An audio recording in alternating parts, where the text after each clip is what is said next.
Welcome to the draft edition of Believers Talk with Joe and Steve. We are your hosts. I'm Joe. I'm Steve. And we wanted to watch the whole draft before we came on here and started talking about it. Obviously, Thursday was disappointing for a lot of Bills fans. Yeah. But we're here to tell you all we want everyone to relax. So, Steve, I don't know if you want to talk about that first pick. I know you were high on Josh Rosen, who was available. Yeah. But you want to talk about that a little bit? Yeah, we were sitting watching the draft, Yep. and as it was panning out, I was kind of liking how everything was Absolutely. going. Thought we could kind of stay at 12. Did think we were going to trade up, which we actually did trade up to 7 to get Josh Allen. I thought maybe we get Josh Rosen, but obviously I liked Allen a little better. Yeah. So, I mean, for me, the reason why I liked Rosen so much better was the accuracy and anticipation. I think you either have that or you don't, especially the anticipation. That worries me with Josh Allen. Right. Josh Allen does have, the skill set with the big arm, and a lot of people get wowed by that. Right. I'm not that type of person. Right. I feel you can build on your arm strength, hit the weight room, do some different things. But the anticipation, it's either there or it's not. I really hope he can have that. Absolutely, yeah. Now we're cheering for him, of course, right? I'm rooting for him. I like the kid. Yeah.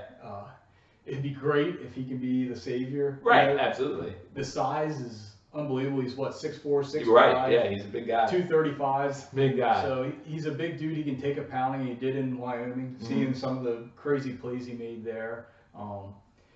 It's just worrisome. The completion percentage is low. Yeah. But also looked and saw Kelly, Marino, Favre, they were all in the low 50s. Right, in college. So. The other thing too is like 16 more completions, he would have been like 62%. Right. How many drops did he have? Right. How many times, did you throw the ball away just to avoid a bad play or something like that? Exactly. So I'm up in the air. I'm really rooting for him. Like I said, I was very disappointed because I was hoping for Rosen. Right. But I understand why they took Josh Allen. Big physical specimen. Absolutely. Very athletic too. More athletic than Rosen. Bigger body, can take a little more of a beating than Rosen could. Right. So I understand it. With the trade wise, though. Trying to draft your 2 seconds for it. Yeah, I feel like they overpaid, but you do have to overpay to get a quarterback. Everybody Absolutely. knows when you're trying to trade off for a quarterback, you overpay. They gave up the 12th pick, the 53rd pick, and the 56th pick. Right. And then they got the 7th overall pick and the seventh rounder, the 255 overall, which we'll talk about a little later. Yeah, we actually used that pick. We did, and we'll talk about the other first round pick in a minute here. But we got 2 really big guys in the first round, right? Yeah, we were watching the draft together, and when Allen was picked, when you said it's Allen, I think you heard a pin drop at that point, because we both kind of like, no, because if you've watched our quarterback special, neither one of us were huge on Allen. But the things I like about it is, yes, we probably did need to. I mean, how the draft unfolded was kind of nice for us, but still trading up seemed like it was probably going to have to happen anyway. So to see the Bills trade up to get their guy, even though it's not the guy we wanted, like maybe he is the right guy. Maybe maybe they know more than we do. Hopefully they do. They should. They should. Right. Scouts should. Yeah. Right. So all the Bills fans all around the world were saying, "Oh, we hope that they trade up for their guy. They don't sit back and wait." Well, they did trade up. Yeah. And it looks like this was their guy. Unless Mayfield was their guy, in which case, surprise, he was gone 1 overall. So you can't do anything about that. But they got this guy. And another huge key, which we'll talk about now, is they were able to keep their other first-round pick. Yeah. That was awesome. And we used that, and I was really happy with that pick. Tremaine, Edmunds, with the trading scenario of where they had to move up to, if they would have gave up their first-round pick, it just wouldn't have made sense. Right. No, not at all. So I'm very happy that they kept that. Real quick with Allen, before we get to Edmunds. He was the 4th quarterback ever taken by the Bills in the first round. Right. So that's just something to put out there. The other 3 would be obviously Kelly. Yes. It was the 12th overall. 14th. Oh, yes, he was the 14th. That's the year they had the 12th and the 14th. Right. He was the 14th overall.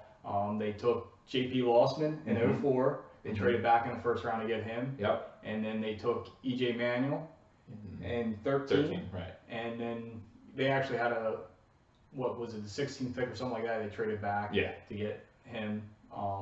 So Allen is the highest drafted quarterback for Buffalo ever. So yeah, in franchise history. So hopefully it pays off with the 7th pick. And the cool thing is with Buffalo's error code being 7-16, their first pick was 7. Yeah. Their second pick was 16, and that was Tremaine Edmunds, which was from Virginia Tech. Yeah, which I really like the pick. Beast of a guy, 19 years old.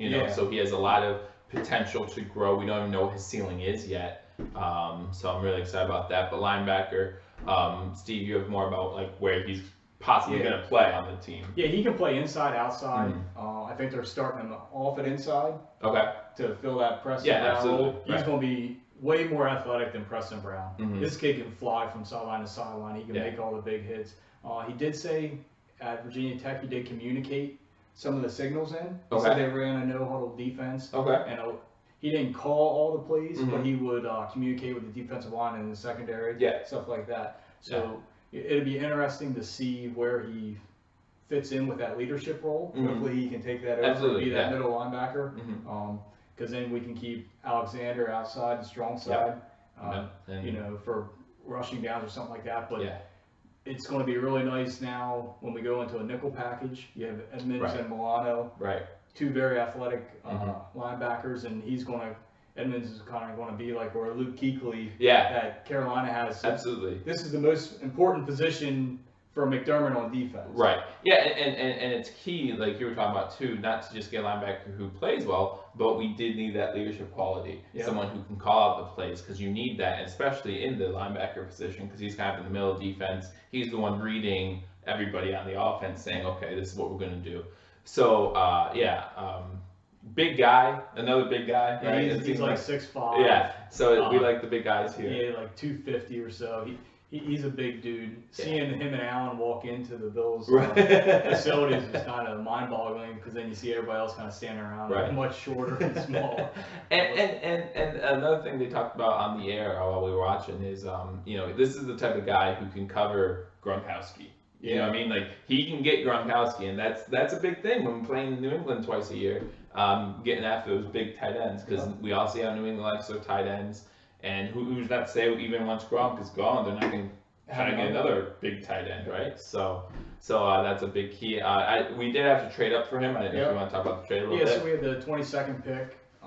We took that and the 65th pick, and the 65th pick was the first pick in the 3rd round that we got for Tyrod. We traded those two up to get the 16th pick for Edmunds, and we also got the 154th pick in the 5th round. So which was used as well. We'll use that, so we'll talk about that a little later. Cool thing about Edmunds real quick is he's 19, he'll turn 20 on May 2nd. Yep. Him and his brother both got drafted in the 1st round, so that's the first time in NFL history in the same draft that brothers got drafted. In the same round, yeah, that's cool. But yeah, that was just kind of a nice tidbit on him. Yeah. His dad played for the Dolphins. Back in the Bills-Dolphins heyday of when they actually were both pretty good. Right. So it was a great draft for brothers. I mean, this brother combination, and then you had Shaquan Griffin now playing with his brother out in Seattle. So good for them. And then we move on to a 3rd round. We didn't have any 2nd round picks. Yeah, we traded those up for Allen. Traded them away. So if you were watching Friday like we were kind of bored at some points. Like I don't know. But in the 3rd round, we got another really good pick, I think, 96 overall, especially the value. Harrison Phillips, Stanford defensive tackle, a position of need. So we got him. A lot of great stats on this guy from Stanford, so I'll let Steve kind of go over that a little bit. 100 tackles last year from defensive tackle. Right. So that's amazing if your defensive tackles having that many. Absolutely. And if you watch some tape on him or everything, he's busting through the line. He eats up blocks. He's just a heck of a player overall. Who reminds you a lot of Kyle Williams. Right. I know he said he doesn't want to be compared to Kyle Williams because he thinks so highly of Kyle Williams. Absolutely. But you look at the pictures of those two, they're very similar looking. He's most likely going to back up Kyle Williams. Yeah. He is better at the one technique, which is Star Latule's position. Right. So we'll have to see how it goes, but I would think that after this year when Kyle moves on into retirement, that he would stay in a 3 technique and take that position over. So it's kind of, he'll be mentored here this year with Kyle Williams, and we have a nice rotation Absolutely. at defensive tackle now. Yeah, I was just gonna say, like, what a great role to kind of come into, right? You have Starla Touré there, you have Kyle Williams, and now you're getting this young guy in. Then you have that nice rotation, and so even next year when Kyle retires or just leaves, whatever he decides to do, we do have a great guy to fill in that void, someone he learns from too. That's awesome. So another quick stab out Harrison Phillips is he was a 3-time high school wrestling champ as well, right? So that gives you a little background information about him. Yeah, but you know McDermott loves that being a wrestler. I heard a story that McDermott tried to take him down a single leg takedown and actually knocked Phillips's water bottle out of his hand. So he said he was kind of stunned by it, but he's like, I won't be anymore. Like, I'll be ready for him next time. Right. So I can imagine they're going to have a little wrestling matches going on here and there. Absolutely. So we might see Coach on the sideline like with those crutch or something every once in a while. But yeah, I mean, just think about 100 tackles from the defensive tackle position, right? Like that's amazing. So I'm very excited about that. Move on to round 4, pick 121. We got a cornerback from Weber State. Yep.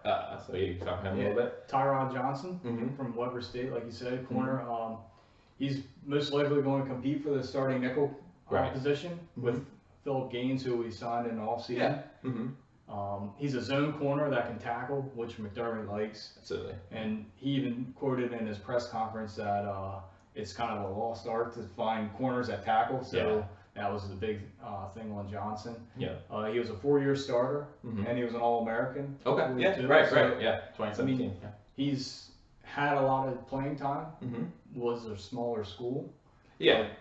But that means that could be good too. Yeah. Right? It could work both ways. One thing I'll say about Johnson here is I forget what I wanted to say actually. I had something. I know he impressed at the Senior Bowl, too. So that's maybe where they caught the Bills' eye, and they went back and looked at some tape and stuff like that. And they have access to more Weber State tapes than we do. That's the kind of thing that they would know better than we do. And quarterback is one of those positions we thought we would get a little younger there. Yep. We have Davis there right now, so maybe he's someone who will learn. Johnson is someone who will learn under Davis real quick, and then Gaines and Johnson will be there next year, and we'll see how that pans out as well. And regardless, we need a depth at that position. We didn't have too much on the roster as of now. I think we had like 4 or 5 guys. So you need some younger guys, like you said, inject some youth there, and obviously the depth to help out for this year and maybe on.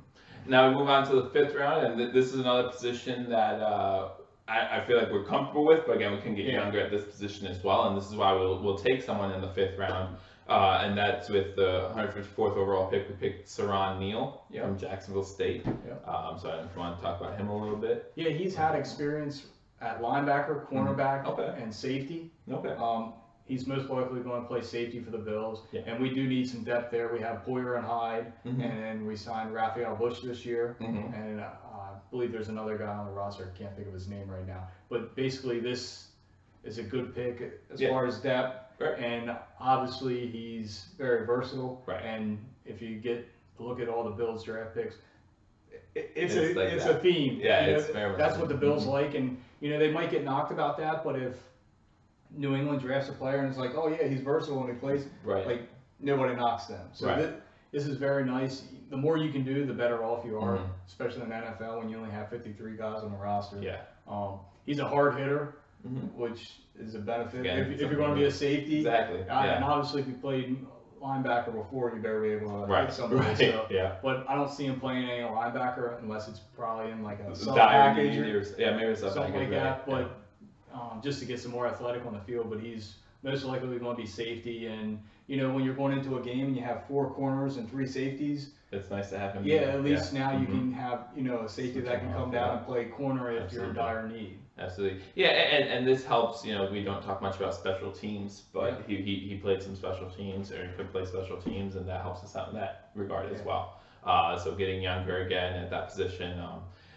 Continuing round 5, we had 2 5th-round picks, I believe, right? So next in round 5, we finally addressed the offensive line a little bit. I know a lot of Bills fans, including myself, at this point of the draft, was like, are we going to address offensive line, or are we just hoping Richie comes back? But we do get a guard, Wyatt Teller from Virginia Tech, who from everything Steve says, was a complete steal almost. So yeah, I know you really like this guy. So go ahead and talk about him a little seeing bit. the tape on him, I mean, he's a bruiser. Okay. He's a big boy that likes to throw some guys around. Sure.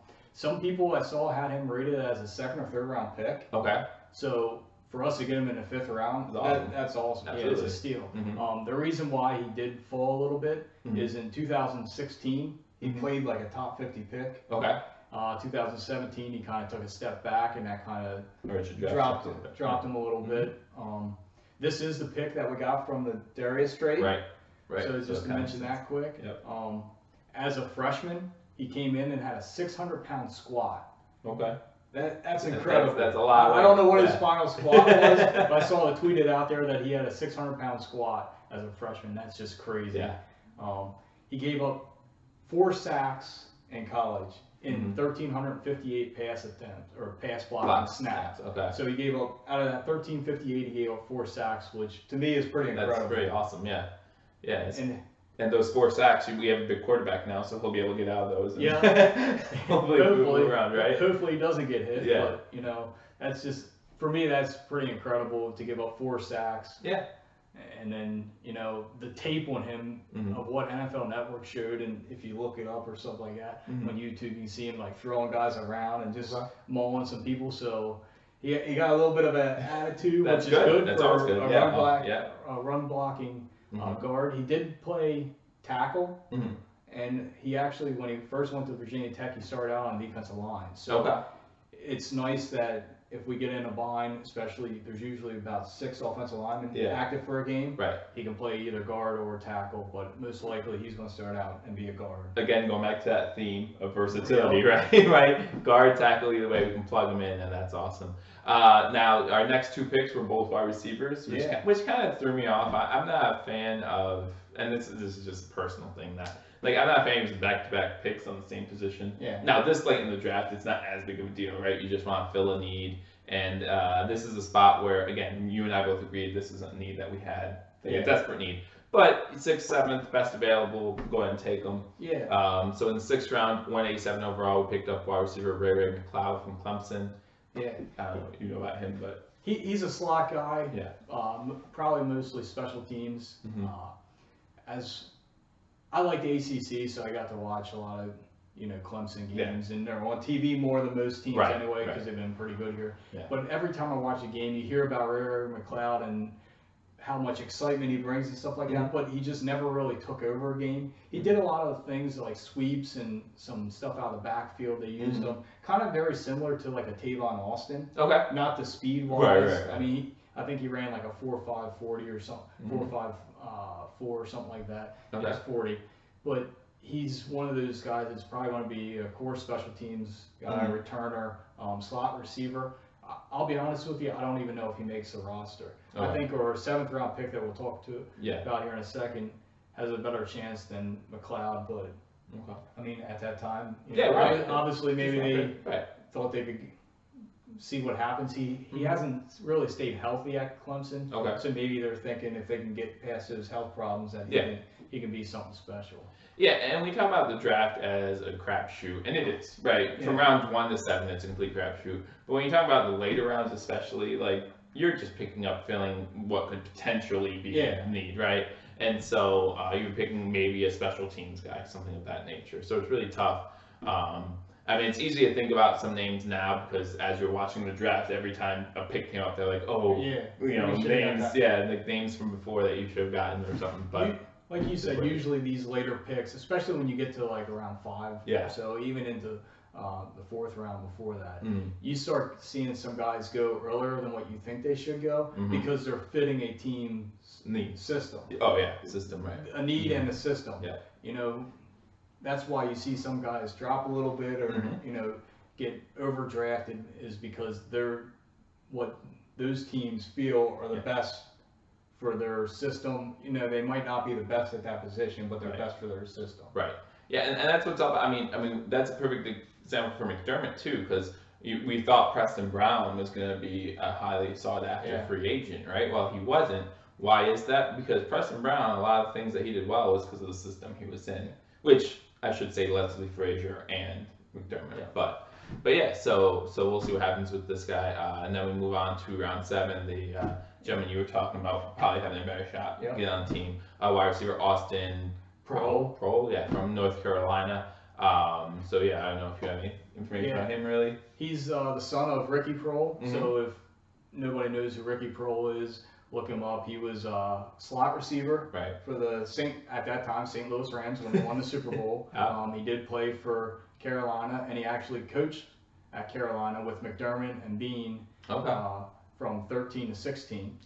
So they know who Ricky Proehl is, and obviously his son Austin. Bean in his press conference said he knew him since he was 8 years old. So they got a good feeling for the kid. And you know, sometimes like this, the 7th round pick, second to last pick of the draft, it might have been, you know, a flyer to help out a friend. We saw that last year, like Chad Kelly. He got drafted because his uncle Jim Kelly knew John Elway, so they took a flyer on him, and that's how that panned out. But this is kind of the same situation. They did meet a couple times, the Bills and Proehl, but you know, they knew they needed a slot receiver and took a flyer on him. If he's anything like his father, he's going to be a steal because Ricky Proehl was pretty good. If you don't know who Ricky Proehl is, like you mentioned the Rams, and I was like, oh yeah. Now think about the Super Bowl years. He's one of the unknown names because of how great that offense was. But he was definitely a good slot receiver. So I think he was like a 17-year pro too. So he got plenty of knowledge to go back on with his dad there. He can you know kind of tap into that knowledge and helps him out. Austin wasn't invited to the combine, but he ran a 4.41 40 at his pro day, and he had like a 40-inch vert. He had a very good pro day, so I think that helped him. And then he went to a regional combine and heard he did really good there, so that probably helped him there, obviously. And still, you know, the factor of Ricky Proehl knowing being a McDermott. So, but to me, there's something to be said about that. I'm sorry to interrupt, but like, there's something to be said about, especially with these later picks, having a family background in the league, you know, because it seems to be those guys kind of like that genealogy or whatever you want to call it, that gene that they have that makes them this way. So I'm okay with that pick, even if it is just kind of like a pick of throwing him a bone or whatever it is, you know, I'm good with that. Yeah, and those two receivers, McLeod and Proehl, we're not expecting them to come in and be number ones.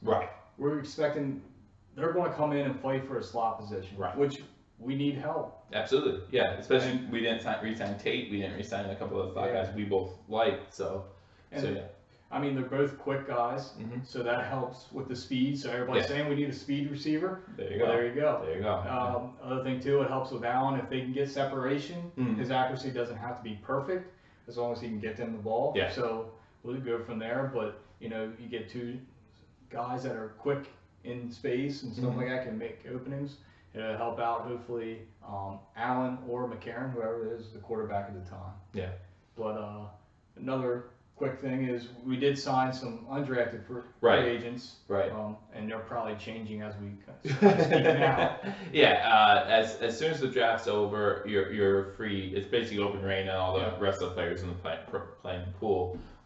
So as soon as it's over, you can start talking to some restricted free agents. You have a list of those guys. I don't know. I mean, and this goes on for days, like you said. So I mean, it's basically everybody's a free agent now. You'll start to see a lot of these undrafted guys get signed, and they mostly fill out their roster, and there's kind of a revolving door there for a little bit, especially like rookie training camp to bring the guys in, and then they'll try some guys out at that time, and they'll release some guys and sign them and stuff like that. So one of the bigger names that we have signed has been Robert Foster, wide receiver out of Alabama. So most people know him. He was he played second fiddle to Calvin Ridley. But I do believe he caught the touchdown that won the national championship game. At the end there. But he ran a 4.41 40 at the combine. So him and Austin Proehl ran about the same thing. Very fast time. So there's a speed guy. They also brought in a defensive end from TCU, defensive end / linebacker, Matt Bozen. Getting back to that versatility thing, right?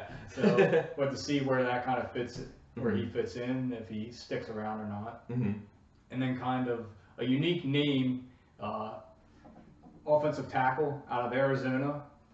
Let me see if I can pronounce this. Gerhard De Beer. out of Arizona. Okay. He's from South Africa. Okay. So he originally went there, I believe, on a track scholarship. He threw discus. All right. So which means he's very athletic. Yeah, it's a flyer. He's very athletic, and that also could mean that he still has raw talent that it hasn't been tapped into yet, right? So there's some upside there. But that's pretty much it as of right now as far as who the Bills drafted. I mean, if you're a Bills fan, you were probably watching draft coverage as well, so you know the names. We just wanted to get on here, kind of give our thoughts a little bit. Give an overview. Yeah. During the draft, everybody's watching the draft. Exactly. Paying attention to it on their phone or something like that. So we thought this would be the best time to do it. I don't know if you have anything you want to say. Like, who was your favorite draft pick of the whole? Well, if it pans out, it'll obviously be Allen. I mean, if we have our franchise quarterback. Right. I do like Edmunds. Mm-hmm. Obviously, first round pick, but just a stud guy that can fly around. Yeah. But probably the most overall where we picked him. Yeah. And everything. Harrison Phillips is probably my favorite. Yeah, I have to agree. Yeah. I think he can be a stud. I think Harrison Phillips is a starter pretty much right away. Yeah, at least in the rotation right away. He'll get a lot of playing time in that rotation, I think. Absolutely. I do like the fact that the Bills, especially in the first day, went up and got the guys they wanted. Yeah. If they're not going to pan out, then that is what it is. You can't really predict that at this point, obviously. But how many times have we sat back and waited and got the safe pick or got the leftover pick? You know, you look back at J.P. Lossman or something like that. Like, we waited and got that guy. So it's nice to see them kind of taking this risk and saying, no, we're going to go get our guy. If Bean picks the wrong guy, then sorry, Bean, you're probably going to be gone. But, but that's just the way it is. You're going to be gone if you don't pick a guy either. So you might as well go get your guy, like you said, because, if you sit back and, we never really got a franchise quarterback. I never got to put my stamp on the program. Well, he put his stamp on his program this year. I do like the draft picks, especially the top three, and that's what everybody's going to look at. Yeah. It's going to be 3 years down the road to really know how it pans out. Last year, we had some key guys at the end of the draft fill in and help out. So hopefully we get that same this year, and then it really benefit us. And the more they draft, they'll get their guys. We've seen a lot of turnover, last year and into this year. So we'll see how much they are able to contribute right away. Yeah. I will say my favorite draft pick was Harrison Phillips. My favorite moment of the draft was when Andre Reed and Fred Jackson came out and they invited Pancho Villa onto the stage. As most Bills fans know, Pancho Villa's been fighting cancer for a little while now. And so it was great to see him there. I've obviously never met the guy. He lives down in Texas. I don't know if you've... Yeah, I met him when I went to Canton, Ohio. I went to the Hall of Fame. So I actually met him there. Nice. Talked to him for a little bit there. And when we went down to Jacksonville, there were some people there that had a little cutout of him because he was upset. He was going through the cancer treatments at that time, that he couldn't be at the game. So everybody was taking pictures with the cutout, tweeting out to him that he was there at the game and stuff like that. That's really cool. Yeah. So we're really happy to see that really great moment. And to hear the guys on NFL Network, Mayock and all them, they were just really surprised. So it may actually seem like it was just a genuinely last minute type. Andre Reed called him out. That was really cool.